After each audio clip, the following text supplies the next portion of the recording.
Por que a gente sofre?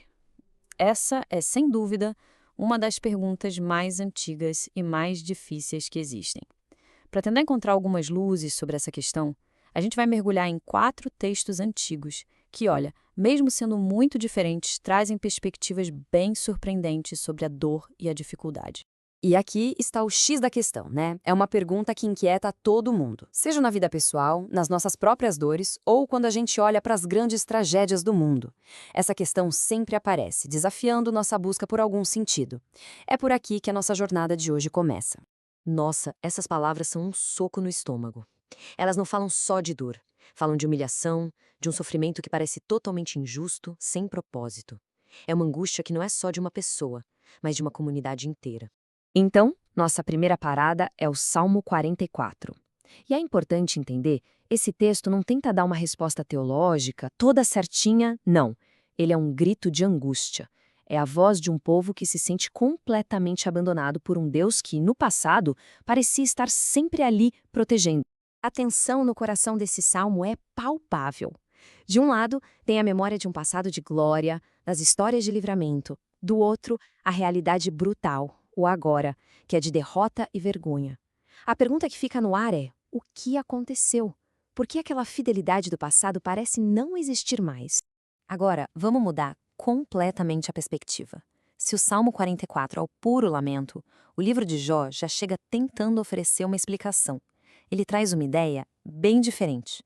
A de que o sofrimento pode não ser sem sentido, mas, na verdade, pode ter um propósito.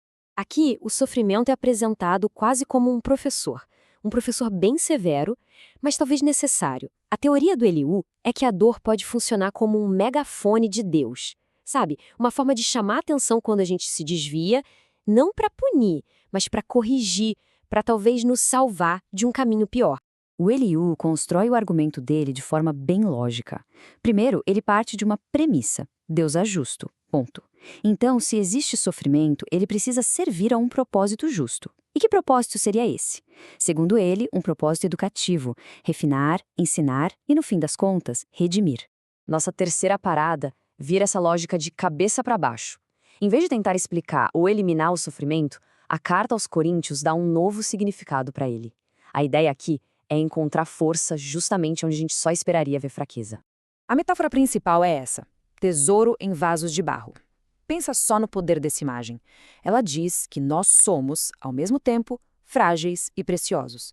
A nossa vulnerabilidade não tira nosso valor. Pelo contrário, é ela que torna esse valor ainda mais visível. O ponto central aqui é genial. Não se trata de buscar a perfeição. São as nossas rachaduras, as nossas falhas, que permitem que a luz do tesouro que está dentro brilhe para fora. A fraqueza não esconde o tesouro, ela o revela. E essa citação mostra o resultado prático de pensar assim. Não é negar a dor. Somos atribulados, somos perplexos. A dor é real, mas ela não tem a palavra final. A fragilidade do vaso não destrói o tesouro, ela só o torna mais evidente. E isso gera uma resiliência impressionante. Bom, vamos mudar o foco mais uma vez. Deixando um pouco as grandes questões da existência, nossa última fonte, Provérbios, nos traz para o chão da vida cotidiana. A pergunta aqui não é tanto por que sofremos, mas sim como podemos evitar o sofrimento desnecessário no nosso dia a dia. Olha que conselho prático! A ideia é que uma parte do sofrimento da vida, como brigas e conflitos, muitas vezes vem de fontes bem específicas. Identificar e se afastar de influências que são cronicamente negativas pode simplesmente trazer paz. E aqui vem o outro lado da moeda. Não se trata só de remover o que é negativo. O conselho também é cultivar ativamente o que é positivo, ter integridade e falar com gentileza. A ideia é que o nosso caráter e o jeito como a gente se comunica podem construir pontes e abrir portas, até nos lugares mais importantes.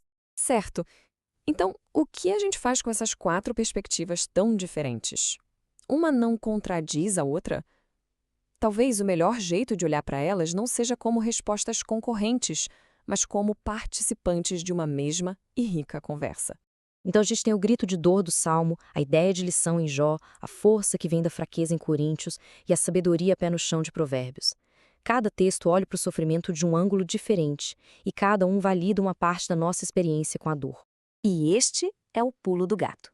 A sabedoria antiga talvez não dê a resposta, mas sim respostas, uma espécie de caixa de ferramentas mental e espiritual.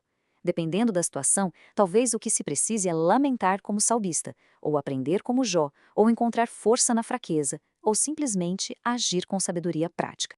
E isso nos deixa com uma pergunta para refletir, inspirada diretamente naquela imagem do tesouro no vaso de barro.